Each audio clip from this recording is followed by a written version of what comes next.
Original story of Spartacus was that so there during the Greek wars early on, as the Greeks were still ruled by the Romans, he led the slave revolts, the third Greek slave revolts, and he was a slave, so he was just a guy, and he sort of stood up and said, you know what, stuff this, I want to revolt. He led the revolt, and for a time there was peace, and you know, his life was he was a slave, led a revolt, became a leader, and died. You know, lived and died. And when you think about that, so when you think about him in the context of history, he's not greater than Julius Caesar.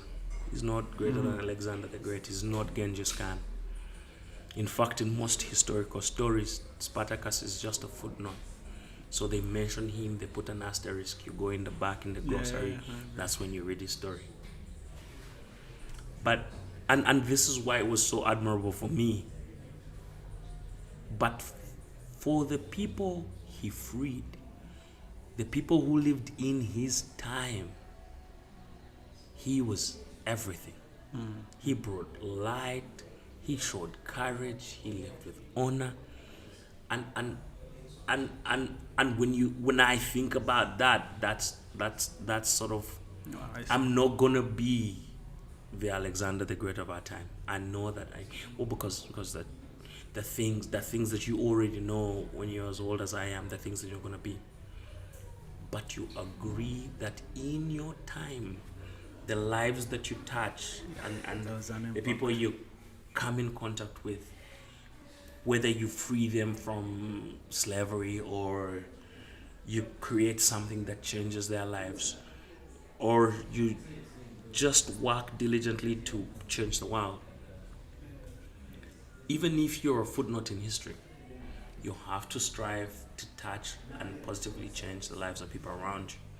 Because of that mindset, maybe the goal isn't something tangible. I see. The goal is to live a life that's truthful, that's forthright. That people will say, you know what, being in that person's life, being in their orbit, was a life well lived. And for me, maybe that's all I'm looking for. True. It's because I always say to my friends that the world needs a little bit more truth. It needs a little more truth. Not a lot, because a lot of truth will destroy us, but a little more truth. We need to be a little more honest with our parents' generation. We need to be honest with the generation of women around us. I think that a lot of things have changed in the male-female dynamic that's happening, and that's because a lot of people are sort of suffering and saying, oh, I'm doing this because I'm expected to be a man, but they don't want to say, listen, you know, if you want to do that, you should, you know, you can't enjoy the privileges without taking the responsibility. So you've got to be able to, you know, and I think that idea of a little more truth, I think sort of guides and becomes an undercurrent in the decisions and the worldview that you have. I think I agree a lot.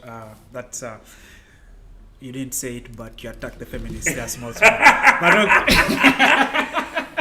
I'm at Bellwether. Come and beat me.